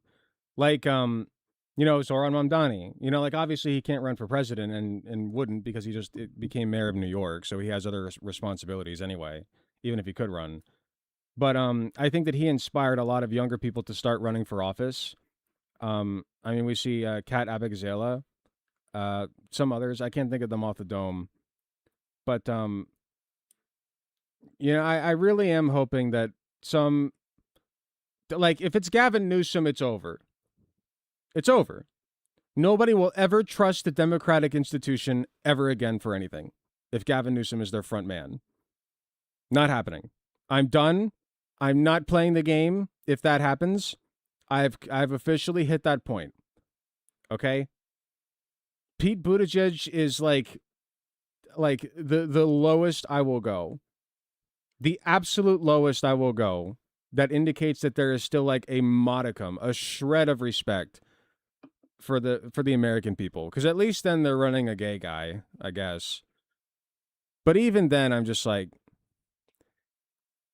Pete Buttigieg, is that really the best you can do? It's just over. I think that electoralism in the United States is coming to a speedy halt. that's an argument for why, all things being equal, he has a good chance of being the nominee for the Democrats in 2028. I don't think he's going to win the presidency for a lot of the reasons that that makes me want to do it even less. Like, honestly, Gavin Newsom would be more respectful than another Kamala Harris ticket. That Drew just articulated. You think that J.D. Vance, assuming that J.D. is the presumptive nominee, you think J.D. would mog Gavin Newsom? Yes, I do think it would mog him. I agree. I do, but then... You think that J.D. would quote-unquote mog, as the kids say, Gavin Newsom? Mog, you know mog? You know what mogging is? Not that I know what mog means, but I think he would. No one apparently not. The problem for Gavin Newsom is that, like, the obvious thing for a Democrat is that he's a white male, and in a primary, like, would the Democrat voters be willing to say, hey, we tried a woman and she failed. We tried a black woman, she failed even worse. So now we're just going to go back to a white guy because they're the only ones who can win. I don't know. I hate that he might actually be correct about the Democrats' mentality there. He might be correct about that. They might be thinking, well, we tried a POC woman, didn't work. We got to go back to a white guy because they're all about the id poll. That Maybe the Democrat primary voters be willing to say that. Midget or something like So that. So I'll say this: he is smoother on his feet than virtually any of the Democrats. Are you still going to vote? If they run Pete Buttigieg, I might. I'll see how the water feels. But even then, I might just not even bother getting out of bed. What the fuck's the point? Like, I got so much better shit to do than, like, even a mail-in ballot. You know what I mean? Like, why waste my fucking time? Why put forth the calories it takes to move the pen across the page? What have they ever done to deserve it? That I've talked to. No thanks. And I've talked to a fair number of them. He is also, I think that there's a more than decent likelihood he's the nominee in 2028 because his chief rival is AOC, meaning that AOC is not a black woman. She's a Hispanic woman, actually. And if you look at the Democratic voting AOC, base, particularly in the South. Please let it be AOC. I'll take I'm skeptical that AOC has the sauce to win a presidency. I'll be real. I don't know. But I at least if they run AOC, they'll demonstrate that they're trying. Hold on, Alec is finally seeing the problem. Fuck you mean? I've done been seeing the problem. I'm not a fan of Mayor Pete, but he's more trustworthy than Gavin. I think Pete Buttigieg is more authentic, which is saying a lot because he's really, or it's not saying much, I should say, because he's really not authentic very, very much, but he's at least more authentic than Gavin Newsom. South, that is a heavily black voting base. There's no evidence that crosses over to, quote unquote, the people of color category, a category that has never existed nor will ever exist in real life. And you've already seen cases in which the black vote has mobilized behind a white person to stop another white person or a Hispanic. So I would not be surprised if he's able to pull out the nomination. I will say that, again, the game that he's playing, which is a smart game, is he's usually rhetorically radical with regard to President Trump personally. And with regard to Trump, you know, that makes you real popular inside the Democratic Party. But he's trying to moderate on a lot of the issues where he actually is most radical. Like in that interview, he suggested that he's cooperating with ICE, which I find, you know, very difficult to believe, shall we say. In that interview, he tried to pretend sort of moderation on the trans issue. His state is not moderate on that issue at all. And that brings up sort of the second question that you're raising, Michael, which is how does he do in a general election if it's J.D. Vance? So, you know, obviously the number one question there is going to be how's the... I think J.D. Vance, I'm not optimistic about J.D. Vance's chances, okay? I'm really not. But I think he blows Gavin Newsom out of the water. I'll be real. I think that J.D. Vance and Gavin Newsom have equally sauceless riz. I guess J.D. Vance would have to contend with the incumbency problem. It might be closer than I'm giving Gavin Newsom credit for now that I think about it, but I still think that J.D. Vance will take the W. It could be a nail biter, but the fact that it even comes close is sad. J.D. Vance is not a good candidate to run. U.S. doing, right? If the economy sucks, JD's got a real problem. And I think everybody acknowledges that circumstantially, that's just the reality. As far as sort of head-to-head as candidates, I will say that my biggest question mark for JD is, can he grow any part of Trump's coalition? I look at Trump's coalition, and I think to myself, Trump has maxed out, in many ways, many parts of that coalition. What is the part that JD grows that Trump was unable to grow? Because this was a fairly narrow election. If you look, it was a couple 100,000 votes. I think he's got a point. I think that JD Vance's best chance is going to be appealing to the more moderate constituency. Maybe not. I don't know. No, maybe the moderate vote is dead. Because I was thinking, like, okay, what's something that, like, you can do to grow the base at this point? And I'm not sure if there's much you can do in the way of bringing moderates over anymore. I don't know. It may be equally likely that he leans farther right, and just goes hog wild with it, except in a non-Trumpian way, like with no Riz at all. Because if you have no Riz, but you do have, like, the far right ideology, that might, I don't know, maybe that'll pull enough people out of the woodwork from their extremist holes in the ground. I don't know. If the Dems don't do everything in their power to sabotage AOC, she would clear Vance. They just would absolutely do that. It remains to be seen. I think the Democrats, it's a come to Jesus moment for them. I mean, it has been for, like, the past 3 campaigns, really. But, like, this is going to be a make or break moment for the Democrats. Like, if they get in the way, like, they need to learn real fast what their priorities are. If they want to remain relevant as the left-leaning party in the United States, they cannot get in the way of, like, a young progressive person running for office. Younger, I should say, because you have to be 35. In a couple of different places, and very, very high turnout because, again, people really, really love Trump in a way that, again, that's not a rip on JD. That's just a reality. Gavin Newsom just tweeted something out about me that's hilarious. Okay. Really? Yeah. He tweeted out, like, here's what Ben Shapiro is hiding. And it's like, Gavin Newsom gets Ben to criticize Trump's tariffs. What? What? Gets Ben Shapiro to oppose the invasion of Greenland. Stop the presses. What? Yeah. Gets Ben Shapiro to say that Republicans are going to have a hard time in the midterms. Man, well, with that kind of, wow. Wow. They nailed you. You got mogged. Brutal. I got mogged. You got news. Okay. Brutal. Right. You got mogged. In the name of love. Did you like this question? Beautiful. Maybe we will watch the Gavin Newsom, Ben Shapiro, the full interview one of these days. I just don't have time today. But if the liberals run Newsom, I'm done. It's over. I cannot bring myself to vote yet again for a completely dickless, like, son of a bitch who will do nothing for me except, like, make the next administration, the next conservative administration that inevitably takes over, even worse. I'm not doing it.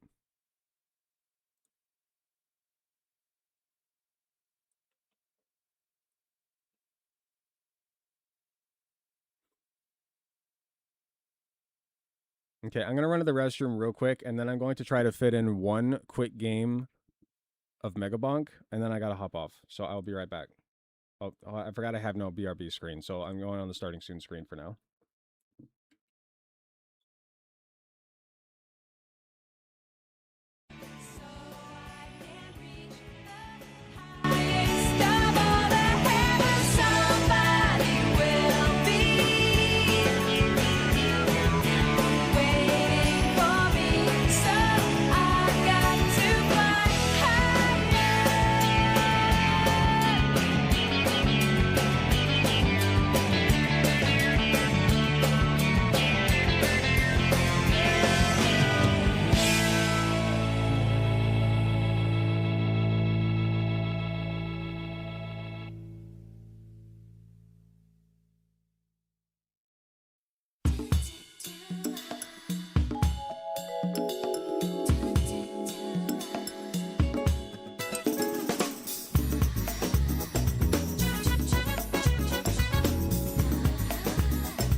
Okay.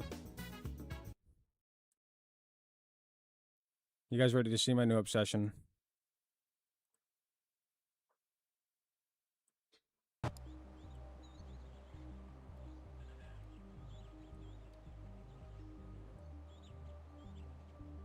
I knew it was a bad idea to get this.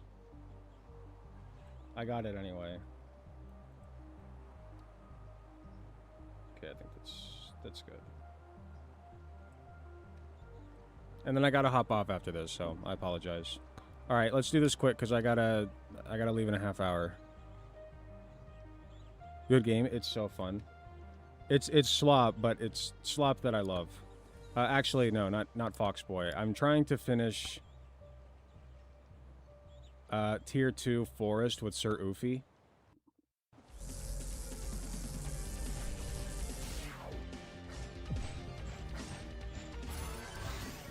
So for those who don't know, give me the sword. That was a lucky pot. Okay, this was a pretty good spawn. Indulge in your obsessions, one life, true.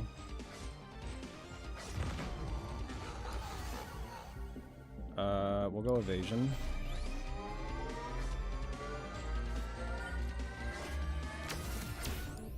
HP regen, please. Good.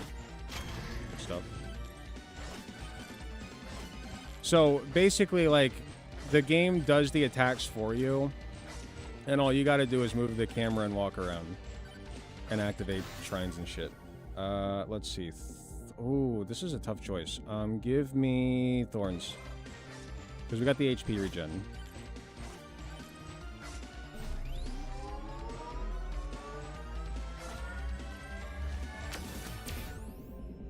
Projectile count, yes. Good shit. Nuke, thank you. Okay, I gotta start getting chests.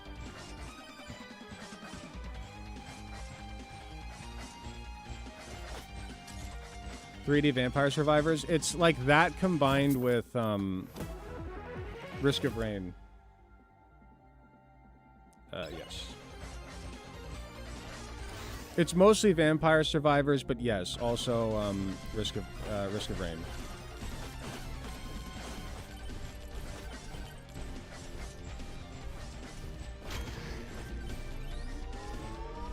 So I think this strat with Sir Oofy.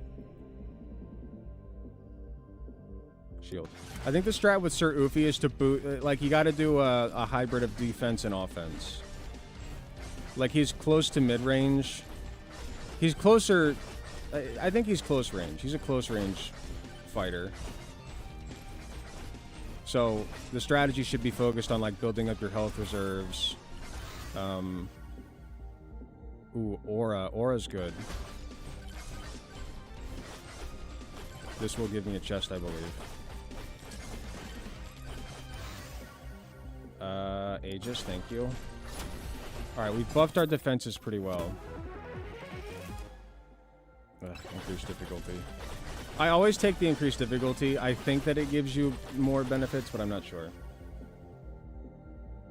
Knockback, shield tome. Ooh. Knockback tome.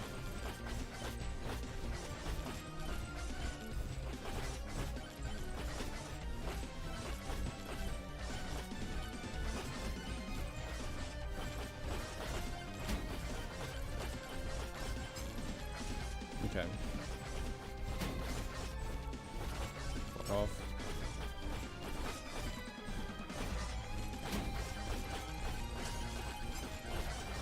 Okay.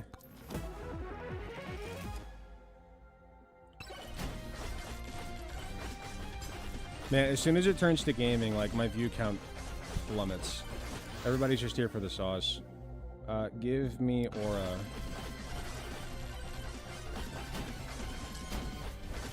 I should have played Giga Chad. Giga Chad is a lot more entertaining in my opinion. But oh well, we're in it now.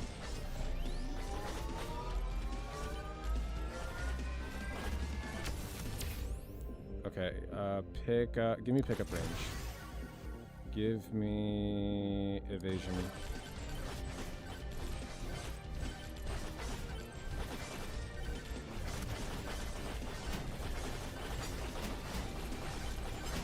Come on, baby.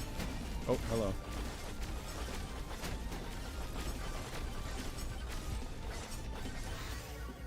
Knockback tone, thank you. Bees, indeed. Isn't that a shooter game, Risk of Rain? Yes. But, like, the way that the levels are set up, like with the shrines and such, is very similar to the way Risk of Rain works. That's why I compare the two.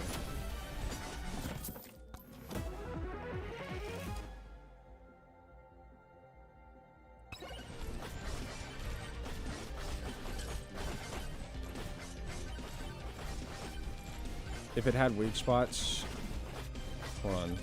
But too reliant on RNG unless you use the commands, and it's just a fun party game.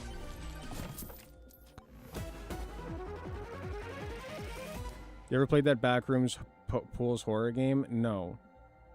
I've watched it though. Okay, lots of money. Give me the money. Give me all of your money.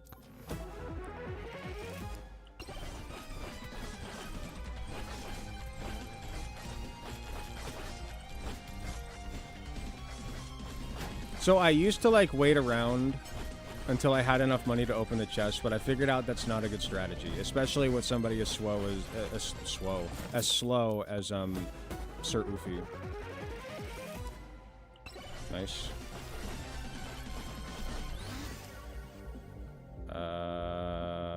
Knockback.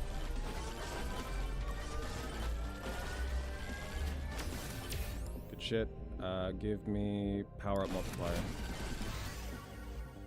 Thorns, nice.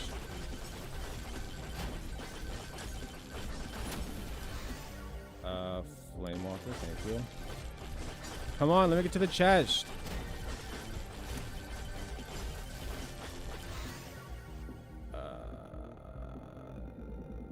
Evasion. There we go. That's the achievement I was going for. Thorns.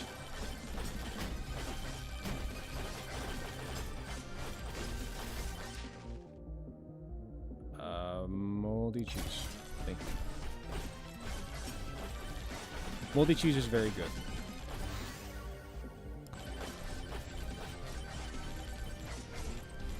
Oh yes. Read it. And Aegis. Chugging right along.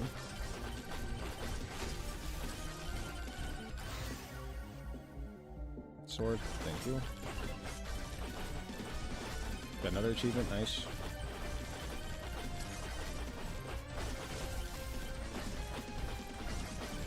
I missed a nuke, but whatever.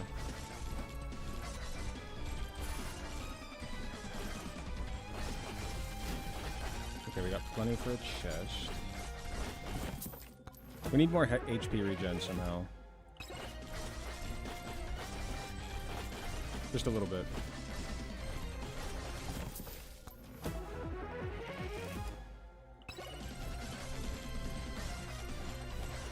Maybe lifesteal or something. No, no, no, no, no, get back here. No, go back! Oh, come on! Bullshit.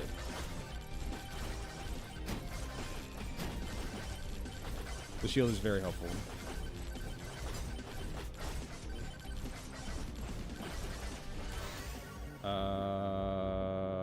Evasion tone.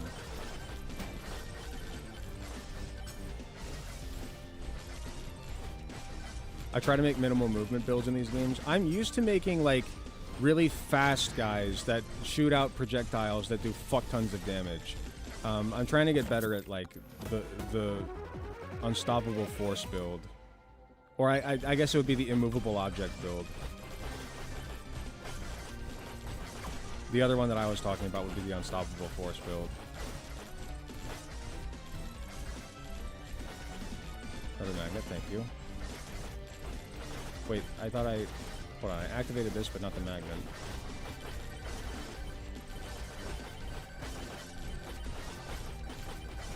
New stuff is done. I have to get off soon. That's why I'm playing a game of this real quick. It's not really news stuff. It was more like React content, I guess. Okay, gold gain, yes. Very good.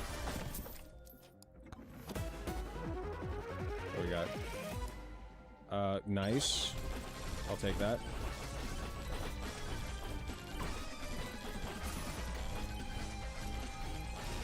You know, power up. Where you at?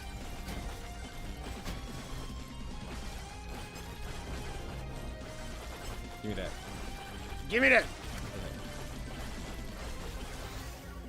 Okay. Just thank you. Get out of my way, get out of my way. Move, bitch, get out the way. Give me the magnet.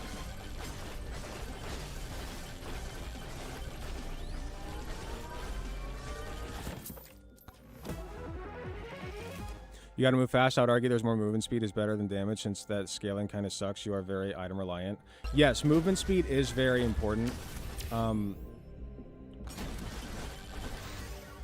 You can overcome it, but move speed is like cracked on this game. Not bad. I like upgrading the tomes first. Just because they tend to help a lot more than just the individual, like... Ooh, oh... Armor.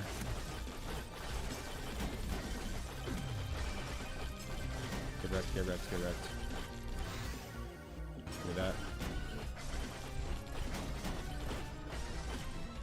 Yeah, if I don't move faster, I'm gonna be fucked.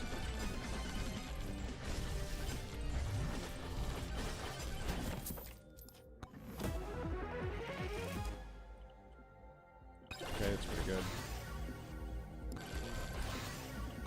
Good shit, good shit, good shit.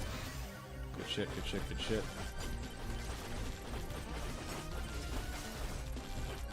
Alright, we gotta start moving toward the boss or else I'm done.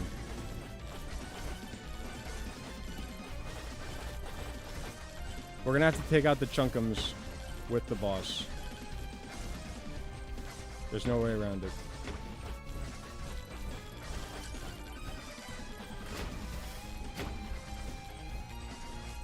I hate that chunkum slows you down.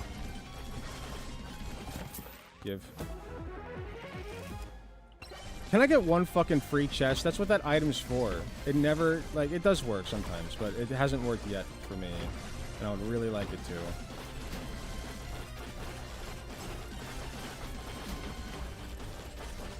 Oh boy. Come on, baby, come on, baby, come on, baby, come on, baby, come on, baby, come on, baby, come on. Yeah! Luck, thank you. Oh, I am so fucking boned. Give me that.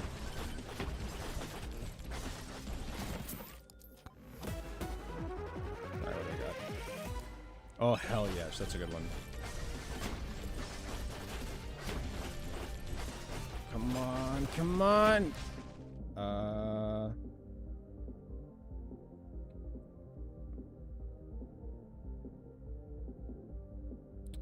This is a hard one.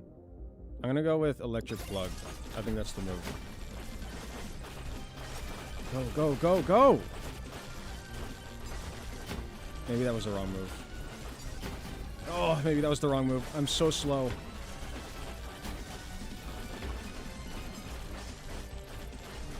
Where's the boss? Where's the boss? Where's the boss?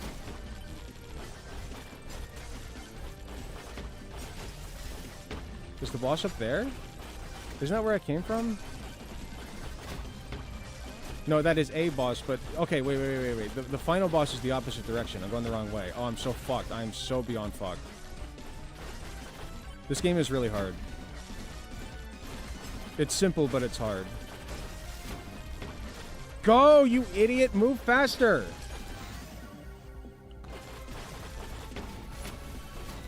Get this thing.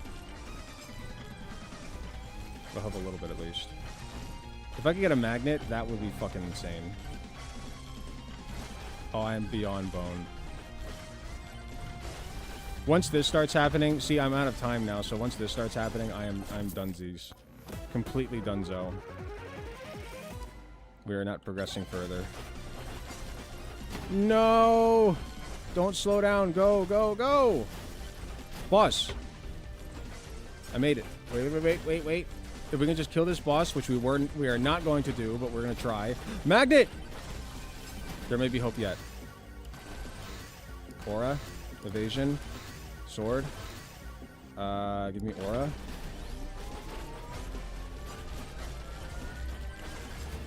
Oh, I'm so done. Thorns, yes. Oh, this is so beyond over. I bit off way more than I could chew with those bosses. Yep, that's it. I wished 18 plus age gating didn't exist. Well, it does for a reason. Okay, good shit. Okay, that is all I got time for, folks. Sorry, it was a short stream. I do have to get going. Who's live right now?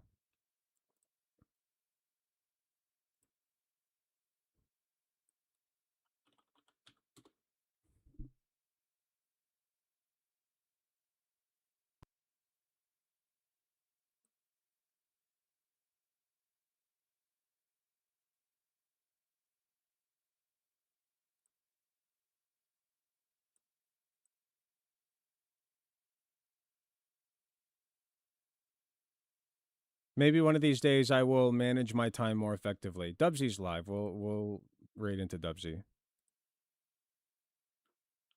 Wait, does Dubsy not stream on Twitch? Does Dubsy not multi-stream?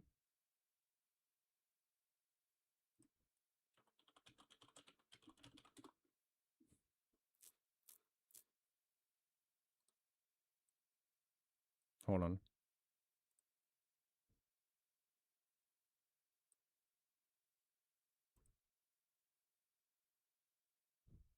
I guess Dubsy does not multi-stream, so I will not be able to raid into their Twitch. But I will do it on the YouTube.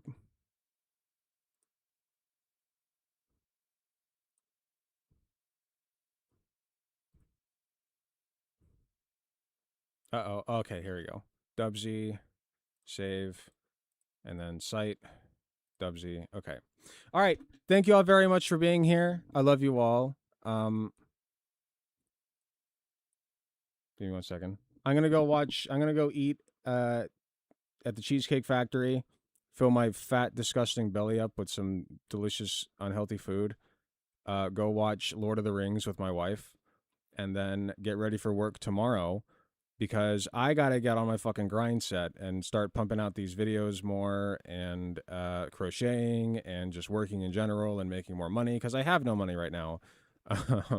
So I can look forward to that. But I had a fun time. I will try to come back. I'll try to stream again on Tuesday. I really am going to try to like bump up the stream time, because the more often I'm streaming, the more videos I can make, the more videos I can release, and the more money I can make in that regard. So, even though I'm doing clinicals right now, I'll try to make it work.